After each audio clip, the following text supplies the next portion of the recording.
In 2018, I had an opportunity to take a solo trip to South America. It's one of those trips you dream about for years. I spent time in Buenos Aires, flew all the way down to Ushuaia at the southern tip of Argentina, explored El Calafate and El Chatan, crossed into Chile, and even took a day trip to Uruguay. There are dozens of stories I could tell from that adventure. But there's one moment I want to share with you today. It happened in a place where only about 800 people a year ever stand. Think about that for a second. That's about the same number of people who summit Mount Everest every year. Not because this place is physically demanding as Everest, it's not, but it's because it's incredibly remote. From my home in North Carolina, I took a flight to Atlanta, then a 10-hour flight to Buenos Aires, then a 3-hour flight to Ushuaia, entered into Tierra del Fuego National Park with a licensed guide, multiple boat rides, and a raft we had to row ourselves. And finally, one last landing on a quiet, untouched shore. Even then, the weather had to cooperate. The winds down there can become so strong that the water isn't safe, and the boats simply don't go. After all of that, I found myself standing on one of the most isolated places on Earth. There were only 6 or 7 people in our group, and our guide, and his faithful dog. That's it. No roads, no buildings, no crowds, no cell service. Just mountains, water, wind, and silence. And standing there, something surprised me. I didn't feel lonely. I felt peaceful. That experience challenged something I think many of us have been taught.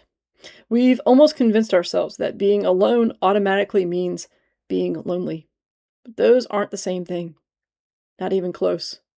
In fact, I've learned the opposite can also be true. You can be surrounded by thousands of people and still feel completely alone. We've all seen it. Someone sitting in a crowded restaurant, staring at their phone. Someone attending a party, but feeling disconnected. Someone with hundreds of social media notifications, who still wonders if anyone truly knows them. Physical proximity isn't the same as connection, and solitude isn't the same as loneliness.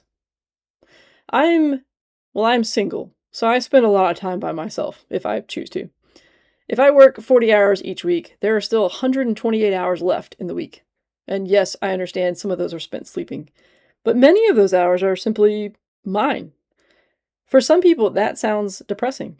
For me, it's quite peaceful. Because somewhere along the way, I stopped believing that my happiness depended on someone else occupying every empty space in my calendar. I learned something far more valuable. I learned to enjoy my own company. And that changes everything. Because when you're comfortable with yourself, being alone stops feeling like a punishment and starts feeling a little bit more like freedom. Back in Argentina, one of the things I appreciated most about our guide that day was what he didn't do. He didn't lecture us on every mountain. He didn't stop every 5 minutes to explain the trees or every flower or every rock. He simply let us walk. Sometimes we'd be separated by 100 yards, each of us quietly taking in the landscape at our own pace.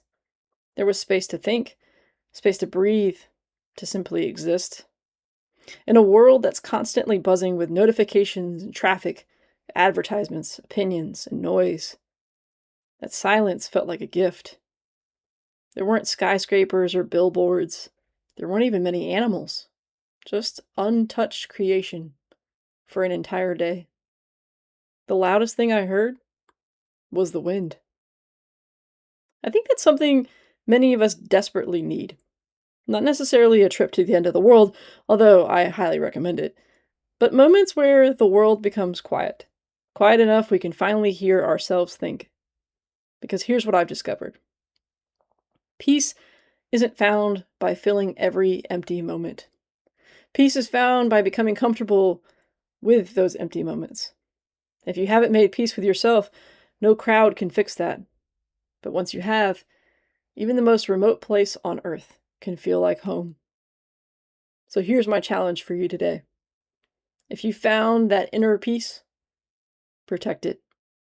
Don't give it away simply because someone tells you that being alone is something to fear. It's not. And if you haven't found that peace yet, don't start by searching for more people or things to do. Start by finding a little more quiet. Maybe it's 5 minutes on your back porch. Maybe it's a walk through the park. Maybe it's sitting in your car before you go inside. Just 5 minutes, without distractions, without music and scrolling, without needing to be entertained. Just breathe. Because the goal isn't to necessarily avoid people. The goal is to become the kind of person who is okay whether people are around or not. I traveled nearly 24 hours from home to stand on a shoreline where only about 800 people each year ever stand. What I expected to find was breathtaking scenery. What I didn't expect to find was a reminder that being alone and being lonely are two completely different things. Sometimes the quietest places on earth teach us the loudest lessons.